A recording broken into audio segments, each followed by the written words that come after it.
عامر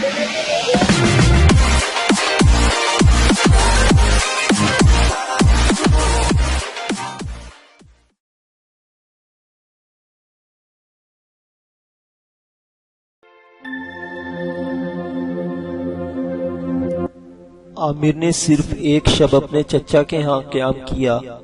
دوسرے روز وہ وہاں سے روانہ ہوا۔ جبل ہلال سے گزر کر وہ بنو زیبان کے قبرستان میں آیا۔ وہاں اس نے نائرہ کی قبر پر فاتح پڑھی اور پھر دریا ابانا کے کنارے کنارے اپنے گھوڑے کو دمشق شہر کی طرف سرپٹ دوڑانے لگا۔ دوپہر کے وقت دمشق شہر میں داخل ہوا۔ جب وہ بازار میں سے گزر رہا تھا تو کسی نے زور زور سے پکارا، عامر عامر رک جاؤ۔ عامر نے گھوڑے کو روک لیا اور جب اس نے مڑ کر پکارنے والے کی طرف دیکھا تو وہ قاضی یوسف فندلاوی تھے۔ جب وہ نزدیک آئے تو عامر گھوڑے سے اتر آیا۔ قاضی یوسف نے آگے بڑھ کر عامر کو گلے لگاتے ہوئے کہا، تم دمشق کب آئے بیٹے؟ عامر نے علیحدہ ہوتے ہوئے کہا، میں ابھی شہر میں داخل ہوا ہوں۔ آپ پہلے شخص ہیں جس سے میری ملاقات ہوئی ہے۔ آپ اس وقت کہاں سے آ رہے ہیں اور کدھر جا رہے ہیں؟ قاضی یوسف فندلاوی نے شفقت سے کہا، جمال الدین کی طرف سے آیا ہوں اور گھر جا رہا ہوں۔ عامر نے گھوڑے کی باگ پکڑتے ہوئے کہا، تو ایک بار پھر میرے ساتھ ان کے گھر چلیے۔ میری خوش قسمتی ہے کہ آپ مجھے راستے میں مل گئے، ورنہ میں اس وقت آپ کے گھر پر دستک دے رہا ہوتا۔ ایک حالیہ جنگ میں میرے لشکر کا کافی نقصان ہوا ہے۔ میں دمشق میں رضاکار لینے حاضر ہوا ہوں۔ میں جمال الدین سے استدعا کروں گا کہ وہ میرا کام کریں۔ اس موقع پر آپ کا ساتھ ہونا ضروری ہے۔ یہ ایک ایسا کام ہے جس میں مسلم قوم کی سربلندی کا سوال ہے۔ امید ہے آپ انکار نہیں کریں گے۔ قاضی یوسف نے عامر کے کندھے پر ہاتھ رکھتے ہوئے کہا، کون کافر انکار کر سکتا ہے؟ چلو میں تمہارے ساتھ چلتا ہوں۔ میں جمال الدین سے تمہاری بھرپور سفارش ہی نہ کروں گا بلکہ اس پر زور ڈالوں گا کہ وہ یہ کام ضرور کرے۔ دونوں پیدل ہی روانہ ہو گئے۔ 4-5 کوچوں میں سے گزرنے کے بعد وہ جمال الدین کی حویلی پہنچے اور دروازے پر دستک دی۔ دروازہ خود جمال الدین ہی نے کھولا۔ عامر کو دیکھتے ہی وہ باہر نکلے اور اسے گلے لگاتے ہوئے انہوں نے کئی بار اس کی پیشانی چوم لی اور پھر اس کے شانے پر ہاتھ رکھتے ہوئے کہا، میں تمہارا گھوڑا باندھتا ہوں، تم دیوان خانے میں چل کر بیٹھو۔ عامر نے ان کا بازو پکڑ کر دیوان خانے کی طرف جاتے ہوئے کہا، آپ بھی میرے ساتھ دیوان خانے میں آئیے، گھوڑے کو باہر ہی رہنے دیں، میں رکوں گا نہیں، آپ میری بات سنیں، اس کے بعد میں رخصت ہو جاؤں گا۔ جمال الدین کی سمجھ میں کچھ نہ آیا، بہرحال وہ ان کے ساتھ ہو لیا۔ جب وہ تینوں دیوان خانے میں آ کر بیٹھے تو عامر نے کہا، انتہائی مشکل سے آپ کے پاس آیا ہوں، حالانکہ اس وقت مجھے اپنے مسکن میں ہونا چاہیے تھا، کیونکہ وہاں تیتوس کی طرف سے ہمہ وقت خطرہ ہے۔ میں اس سلسلہ میں آپ کے پاس آیا ہوں کہ چند روز ہوئے تیتوس نے قلعہ مرۃ النعمان اور اسارب کے لشکروں کے ساتھ مل کر ہم پر حملہ کر دیا تھا۔ اس جنگ میں گو ہم نے اسے عبرتناک شکست دی تھی، لیکن ہمارے اپنے لشکر کا بھی کافی نقصان ہو گیا۔ اب میرے لشکر کی تعداد آدھی رہ گئی ہے، اور اگر تیتوس نے پھر حملہ کر دیا تو ہمارے لیے سرحدی بستیوں کا دفاع انتہائی مشکل اور تکلیف دہ ہو جائے گا۔ گو وہ شکست کا انتقام لے گا، اس لیے کہ اس جنگ میں قلعہ مرۃ النعمان کے لشکر کا سالار آموس اور اس کے ان گنت لشکری مارے گئے۔ قلعہ مرۃ النعمان کا نصرانی حکمران اپنے سالار کی مرگ اور اپنے لشکر کے نقصان پر ہمارے خلاف ضرور انتقامی کارروائی کرے گا، اور وہ تیتوس اور قلعہ اسارب کے عیسائی حکمران کو تیش تیش دلا کر ضرور ہمارے خلاف لا کھڑے کرے گا۔ قبل اس کے کہ وہ مجھ پر حملہ آور ہوں، میں اپنے لشکر کی انفرادی قوت پھر بحال کر لینا چاہتا ہوں، اور اس کے لیے مجھے دمشق سے رضاکاروں کی ضرورت ہے۔ میں یہاں رکنا بھی نہیں چاہتا اور آج ہی یہاں سے رخصت ہو جانا چاہتا ہوں کہ راستے میں سفر کے دوران جو راتیں گزری وہ تو گزری، اس کے علاوہ میں اپنے چچا کے ہاں قیام کر کے ایک رات فالتو گزار چکا ہوں۔ عامر جب خاموش ہوا تو قاضی یوسف نے جمال الدین کی طرف دیکھتے ہوئے کہا، میں نہ صرف عامر کی زبانی حمایت کرتا ہوں بلکہ زور دے کر کہتا ہوں کہ اس کام کو فرض جان کر کرو۔ سرحدی مسلمانوں کی حفاظت ہمارا ایک ملی فعل اور قومی عمل ہے۔ جمال الدین نے کچھ سوچا، پھر عامر کی طرف دیکھتے ہوئے پوچھا، تم آج ہی یہاں سے روانہ ہونا چاہتے ہو؟ عامر نے بے چینی سے پہلو بدلتے ہوئے کہا، یہ ضروری اور اہم ہے، میں زیادہ دن باہر نہیں رہ سکتا۔ میری غیر موجودگی میں اگر ہم پر حملہ ہو گیا تو دشمن فائدہ اٹھا جائے گا۔ جمال الدین نے پھر کہا، اگر تم رک جاتے تو بہتر تھا، بہرحال تمہارا وہاں پہنچنا اگر لازم ہے تو تم وہاں چلے جاؤ، میں رضاکاروں کو جمع کر کے ہفتہ عشرہ تک یہاں سے روانہ کر دوں گا۔ ان کا سالار وہی ترک رکن الدین ہوگا جس سے تمہاری ملاقات پہلے سے بالبک شہر میں اس وقت ہو چکی ہے جب تم سقلاج کو قتل کرنے گئے تھے۔ رضاکاروں کے علاوہ نقد رقم بھی روانہ کروں گا جو جنگی تیاری میں تمہارے کام آئے گی۔ اس کے ساتھ ہی جمال الدین اپنی جگہ پر کھڑے ہو گئے اور عامر کی طرف دیکھتے ہوئے کہا، میں ابھی آتا ہوں، تمہارے کھانے اور زیادہ راہ کا بندوبست کر دوں۔ جمال الدین اٹھ کر باہر نکل گئے۔ تھوڑی دیر بعد وہ کھانے کے برتن لے کر پھر آئے۔ کھانے کا کچھ سامان انہوں نے عامر کے گھوڑے کی خرجین میں ڈال دیا۔ دیوان خانے میں تینوں نے بیٹھ کر کھانا کھایا۔ اس کے بعد عامر وہاں سے رخصت ہو کر چلا گیا۔ ایک روز آدھی رات سے تھوڑی دیر قبل عامر راسو شمرا میں راشیل کے ماموں آسا کے مکان پر دستک دے رہا تھا۔ اس نے اپنے آپ کو ایک موٹے گرم اونی کمبل میں چھپا رکھا تھا۔ شمالی پہاڑوں پر برف باری ہو جانے کے باعث سردی میں اور اضافہ ہو گیا تھا اور خنک ہوائیں رات کے وقت جاڑے کو اور زیادہ خطرناک اور تکلیف دہ بنا رہی تھی۔ پہلی دستک پر کوئی اثر نہ ہوا تھا، لہٰذا عامر نے دوسری بار ذرا تیز دستک دی۔ اس بار اندر سے بوڑھے آسا کی آواز سنائی دی، کون ہے؟ سردی کی بھیانک خاموشی اور رات کی ہولناکی چپ میں عامر کی کپ کپاتی اور لرزتی ہوئی آواز ابھری، دروازہ کھولیے، میں عامر بن نافع ہوں۔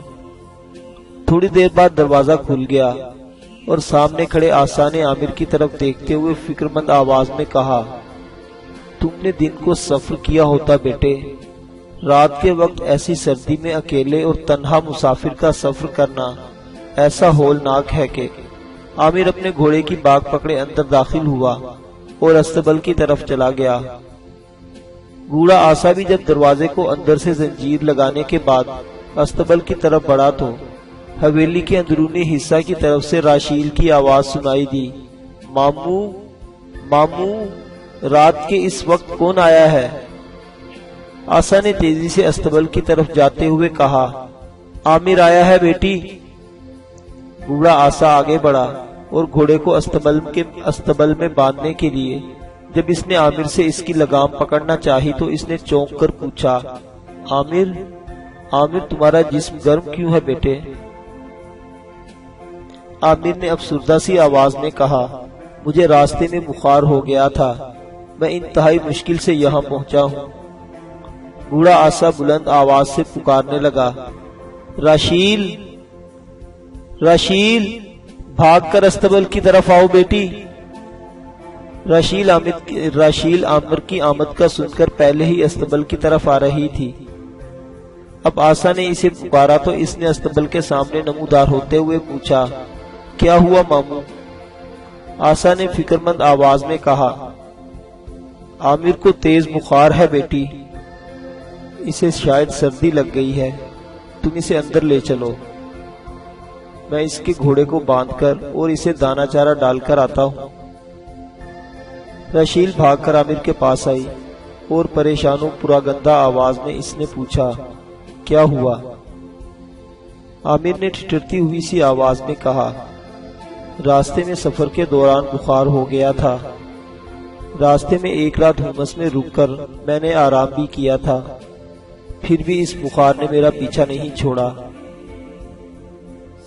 راشیل نے آگے بڑھ کر بازو پکڑتے ہوئے اور گھبرائی ہوئی پراگندہ آواز میں کہا، آپ کو سخت تیز بخار ہے، چلیے اندر چلیے۔ عامر کا بازو پکڑے پکڑے راشیل اسے اندر لے گئی۔ وہ عامر کو اسی کمرے میں لے گئی جس میں عامر پہلے بھی رات گزار چکا تھا۔ راشیل نے خود عامر کی تلوار علیحدہ کی اس کی زرہ اتاری، سر سے خود اتار کر علیحدہ کیا۔ عامر بستر پر لیٹ گیا اور راشیل ایک ساتھ 2 لحاف اس پر ڈال دیے۔ دونوں رضائیوں کو اس نے چاروں طرف سے خوب دبا دیا۔ پھر لکڑی کی ایک نشست کھینچ کر عامر کے قریب بیٹھ گئی اور بڑی ہمدردی اور شفقت سے پوچھا، کیا آپ سردی محسوس کر رہے ہیں؟ عامر نے اس بات میں گردن ہلا دی۔ راشیل نے عامر کے سر پر رضائی ڈالنے اور اس کا منہ کھلا رکھنے کے بعد پوچھا، کہیں سے کھانا بھی کھایا تھا آپ نے؟ حمص کی سرائے سے تھوڑا سا کھایا تھا، اس کے بعد سے بخار نے بھوک ہی مار دی۔ ٹانگ کا زخم کیسا ہے؟ اب تو ٹھیک ہو گیا ہے۔ جس کام کے لیے گئے تھے اس کا کیا کر کے آئے ہیں؟ عامر نے چہرے پر آگ گرنے والے پلو کو ہٹاتے ہوئے کہا، دمشق میں جمال الدین سے ملا تھا، اس نے وعدہ کیا ہے کہ 1 ہفتہ عشرہ تک رضاکاروں کے کچھ دستے روانہ کرے گا۔ راشیل نے کچھ سوچا، پھر اس نے بڑے پیار اور محبت سے عامر کا گلا تھپ تھپاتے ہوئے کہا، میں ابھی آتی ہوں، پہلے آپ کے بخار کا بندوبست کرتی ہوں۔ راشیل اٹھ کر دروازے کے پاس ہی گئی تھی کہ آسا کمرے میں داخل ہوا اور راشیل کی طرف دیکھتے ہوئے کہا، عامر کو سردی لگ گئی ہے، میں ایک مرغی ذبح اور صاف کر کے باورچی خانے میں رکھ آیا ہوں، اسے چولہے پر رکھو اور اس کا شوربہ بنا کر اسے پلاؤ، جلد ہی وہ ٹھیک ہو جائے گا۔ اس کے علاوہ راشیل نے درمیان میں بولتے ہوئے کہا، پہلے انہیں گرم گرم دودھ پلاؤں؟ آسا نے کہا، یہی میں بھی تم سے کہنے والا تھا، لیکن سادہ اور گرم دودھ پلانے سے کوئی فائدہ نہیں۔ پہلے دودھ کو خوب ابال لو، اس کے بعد اس میں گھی ڈال کر خوب ہلا لو اور وہ گھی ملا گرم گرم دودھ اسے پلاؤ۔ آسا عامر کے پاس بیٹھ گیا۔ راشیل نے پہلے 2 چولہے گرم کیے، ایک چولہے پر اس نے مرغی اور دوسرے چولہے پر دودھ گرم کرنے لگی۔ آسا عامر کے پاس بیٹھا تھوڑی دیر تک خاموش بیٹھا رہا، پھر اس نے عامر کی طرف دیکھتے ہوئے پوچھا، آپ کا سر درد کر رہا ہے یا بدن ٹوٹ رہا ہو تو میں دبا دوں؟ عامر نے نفی میں سر ہلاتے ہوئے کہا، نہیں میں ٹھیک ہوں، آپ لوگ فکر مند نہ ہو، میں انشاءاللہ صبح تک سفر کے قابل ہو جاؤں گا۔ آسا نے فکر مند لہجے میں کہا، اس بخار کی حالت میں آپ کا سفر کرنا مناسب نہیں، اس طرح بخار بگڑ جانے کا اندیشہ ہے۔ عامر نے گھٹی گھٹی سی آواز میں کہا، میرا اپنے مسکن میں نہ پہنچنا بھی نامناسب ہے، اس طرح وہاں کے حالات بگڑ جانے کا اندیشہ ہے۔ آسا کچھ کہنا چاہتا تھا کہ راشیل اندر آئی اور آسا کی طرف دیکھتے ہوئے کہا، ماموں اب آپ جا کر آرام کریں، میں انہیں سنبھال لوں گی۔ آسا نے نشیز سے اٹھتے ہوئے کہا، عامر کو سمجھانا بیٹی، یہ کل صبح یہاں سے کوچ کرنے کا قصد کر رہا ہے، اس طرح تو یہ سردی کا بخار اور زیادہ بگڑ جائے گا۔ آسا باہر نکل گیا۔ راشیل آگے بڑھی، دونوں ہاتھوں میں جو برتن اس نے اٹھا رکھے تھے وہ اس نے فرش پر رکھ دیے اور لکڑی کی نشست پر بیٹھتے ہوئے عامر سے کہا، تھوڑی دیر اٹھ کر بیٹھیے۔ عامر نے آنکھیں کھول کر راشیل کی طرف دیکھتے ہوئے پوچھا، کیوں؟ راشیل نے پیار سے کہا، اٹھیے نا۔ عامر اٹھ کر بیٹھ گیا۔ راشیل نے لکڑی کا ایک پیالے میں گھی ملا کر گرم گرم دودھ ڈالا اور اسے عامر کی طرف بڑھاتے ہوئے کہا، اسے گرم گرم پی جائیے۔ عامر ہمدردی، احسان مندی اور غور سے راشیل کی طرف دیکھنے لگا۔ راشیل نے پیالہ اس کے ہونٹوں کی طرف بڑھاتے ہوئے کہا، میری طرف کیا دیکھ رہے ہیں؟ پیالہ پکڑیے اور جلدی جلدی پی جائیے۔ عامر نے چپ چاپ پیالہ تھام لیا اور دودھ پی گیا۔ راشیل نے پھر کہا، اب آپ لیٹ جائیے اور میری بات سنیے۔ عامر نے لیٹتے ہوئے کہا، سنو، آپ ماموں سے کل یہاں سے روانگی پر اصرار کیوں کر رہے تھے؟ عامر خاموش رہا اور کوئی جواب نہ دیا۔ لگتا تھا وہ انجانی اور گہری سوچوں میں کھو گیا ہو۔ راشیل نے پھر پوچھا، آپ خاموش ہو گئے، جواب کیوں نہیں دیا؟ عامر نے فکر مندی کا اظہار کرتے ہوئے کہا، راشیل، جب سے میں دمشق کی طرف جانے کے لیے اپنا مسکن چھوڑ رکھا ہے میرا دل پرسکون نہیں ہے۔ ہر لمحہ یوں محسوس ہوتا ہے جیسے مجھ سے کوئی چیز چھین لی جا رہی ہے۔ میں خود نہیں سمجھ سکا میری ایسی حالت کیوں ہے۔ لگتا ہے قدرت کے کارکن کسی ایسی شے کے در پہ ہوں جس پر مہر حیات و موت کا ستون ہے۔ اس کے علاوہ اس سفر کے دوران میں 2 ایسے خواب دیکھ چکا ہوں جنہوں نے مجھے ہلا کر رکھ دیا ہے۔ میں نقیب اور سعد کی طرف سے فکر مند ہوں اور وقت ضائع کیے بغیر میں واپس پہنچنا چاہتا ہوں۔ راشیل نے بکھری بکھری اور پریشان آواز میں پوچھا، سفر کے دوران آپ نے کیسے اور کیا خواب دیکھے؟ عامر چند ثانیوں تک چپ رہنے کے بعد بولا، پہلا خواب میں نے اس رات دیکھا جب میں نے اپنے چچا کے ہاں قیام کیا تھا۔ میں نے دیکھا کچھ پرندے ہیں، برف اور دودھ کی طرح سفید رنگ کے۔ ایک کوہستانی علاقے میں وہ پرندے ایک چٹان کے اوپر بیٹھے ہیں۔ ناگہاں اس پر تیروں کی بارش ہو جاتی ہے۔ تیر کدھر سے آ رہے ہیں، انہیں کون برساتا ہے، اس کی کچھ خبر نہیں ہوتی۔ وہ پرندے اس چٹان کی طرف سے اڑ کر دوسری چٹان کی طرف جاتے ہیں اور کچھ ان تیروں سے زخمی ہو کر گر جاتے ہیں۔ اس طرح وہ پرندے تیروں کی بارش سے بچنے کی خاطر ایک چٹان سے دوسری چٹان کی طرف جاتے ہیں اور آہستہ آہستہ سارے ختم ہو کر زمین پر گر جاتے ہیں۔ پھر میں اس کوہستانی وادی میں مرے ہوئے پرندے ہی پرندے دیکھتا ہوں جن کے سفید پر خون میں رنگے ہوئے ہیں۔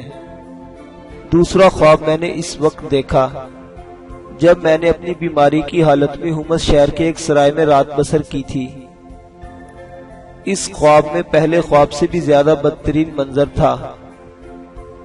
میں نے ایک چرواہے کو دیکھا جو اپنے ہاتھ میں ایک لمبا عصا لیے پہاڑ کی ایک چوٹی پر کھڑا تھا اور نیچے دامن میں اس کی بکریاں چر رہی تھی۔ تھوڑی دیر بعد وہ چرواہا عصا ہاتھ میں لیے پہاڑ کی دوسری جانب نیچے اترا اور عصا کی مدد سے اپنے ریوڑ کے لیے درختوں کی چھوٹی چھوٹی پتے دار ٹہنیاں توڑنے لگا۔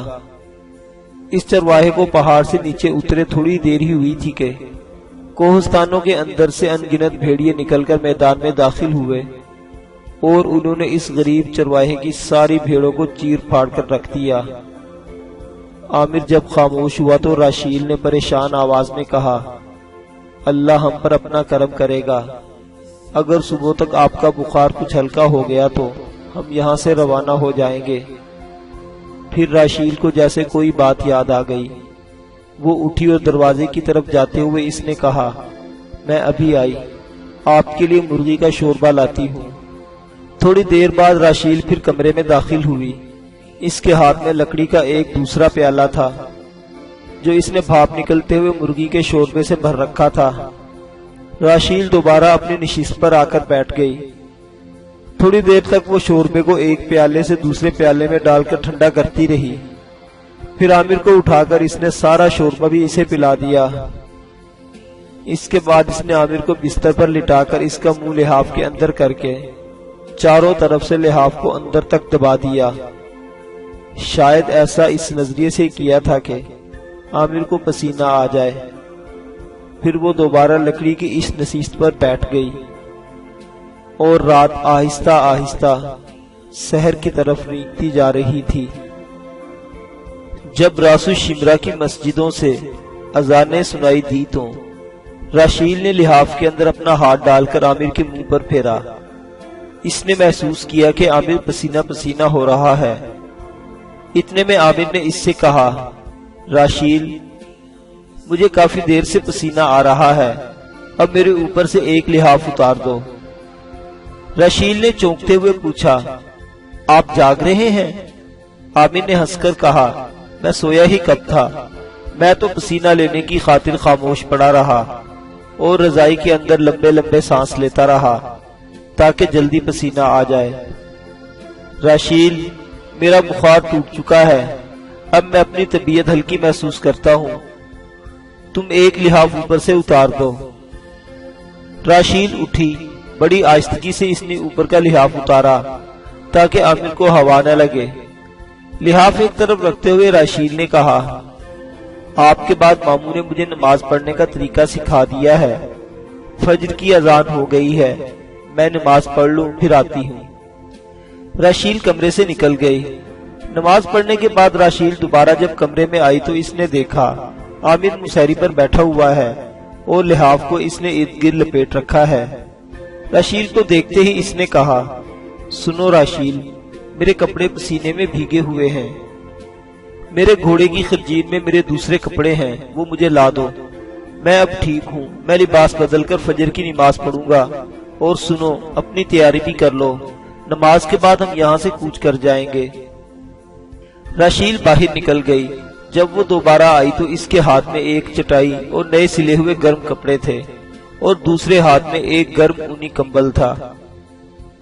چٹائی اس نے فرش پر پھیلا دی، کپڑے اور کمبل اس نے عامر کے سامنے فرش پر رکھتے ہوئے کہا، یہ کپڑے پہن کر اوپر یہ اونی کمبل اوڑھ لیں اور وضو کر کے یہی اس چٹائی پر نماز پڑھ لیں۔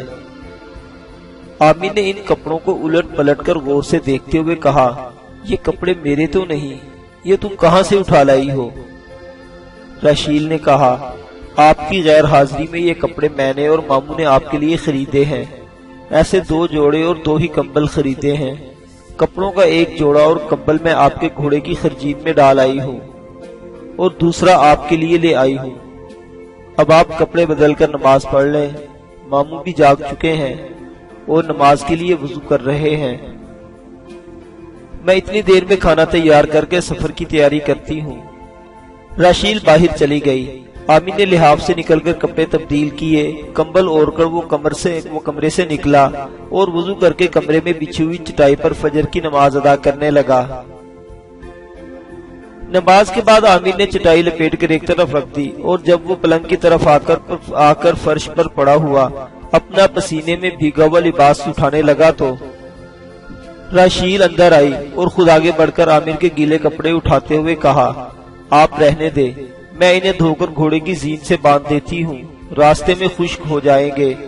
آپ مجھے یہ بتائیے، میں آپ کے لیے کھانا لاؤں؟ عامر نے نئے اونی کمبل کی بکول درست کرتے ہوئے کہا، میں تو نہیں کھاؤں گا۔ راشیل نے تشویش سے پوچھا، کیوں نہیں کھائیں گے؟ عامر نے مسکراتے ہوئے کہا، رات کو تم نے جو دودھ اور مرغی کا شوربہ پلایا تھا ابھی تک وہی ہضم نہیں ہوا ہے، کسی اور چیز کے کھانے کی ضرورت ہی نہیں ہے، تم جلدی جلدی تیار ہو جاؤ پھر یہاں سے کوچ کریں۔ راشیل نے کمرے سے باہر نکلتے ہوئے کہا، آپ تھوڑی دیر لحاف میں گھس کر بیٹھیں، باہر ابھی سخت سردی ہے، آج دھوپ بھی بہت ہو رہی ہے۔ ماموں نے اس خیال سے دونوں گھوڑوں پر زینے ڈال دی ہیں کہ وہ سمجھ جائیں کہ انہیں سفر پر روانہ ہونا ہے، اس طرح وہ پیٹ بھر کر چارہ کھا لیں گے۔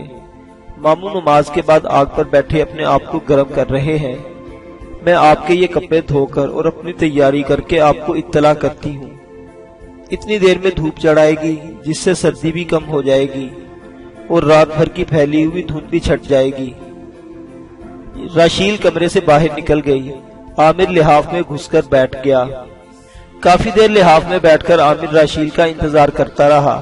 اس نے کمرے کی کھڑکی میں سے دیکھا، دھند اب کم ہو گئی تھی اور دھوپ کی رنگت گہری ہوتی جا رہی تھی، درختوں کے پتوں سے اس کے قطرے زمین پر گر کر ختم ہوتے جا رہے تھے۔ رات بھر کی سردی اور سرد ہواؤں کے مارے طیور اب مکان کی دیواروں اور منڈیروں پر رزق کی تلاش میں منڈلا رہے تھے۔ اتنے میں راشیل کمرے میں آئی اور اس نے عامر سے کہا، آئیے چلیں۔ عامر نے لحاف اتار پھینکا اور وہ اپنے چمڑے کے موزے اور جوتے پہننے لگا۔ اتنی دیر میں راشیل نے لحاف طے کر کے رکھ دیا، پھر وہ عامر کی زرہ، تلوار اور خنجر کی چمڑے کی پیٹی اور اس کا خود لے آئی۔ عامر نے اپنا جنگی لباس پہنا اور اس پر گرم اونی کمبل اوڑھ کر دوبارہ راشیل کے ساتھ باہر آیا۔ استبل میں بوڑھا آسا ان کے گھوڑوں کے پاس کھڑا تھا۔ عامر نے گھوڑے کے پاس آیا اور زین کا جائزہ لیا۔ زین کے دائیں طرف اس کی ڈھال اور جنگی کلہاڑا لٹک رہا تھا، بائیں طرف اس کا بستر، پانی کی چھاگل اور ایک کمند، کمان اور تیروں سے بھرا ہوا ترکش تھا۔ اس نے خرجین میں ہاتھ ڈال کر دیکھا، اس میں گرم کپڑوں کے علاوہ کھانے کا سامان بھی راشیل نے بھر دیا تھا۔ اب عامر نے راشیل کے گھوڑے کی طرف دیکھا۔ اس کی زین سے عامر کے وہ کپڑے لٹک رہے تھے جو راشیل نے دھوئے تھے۔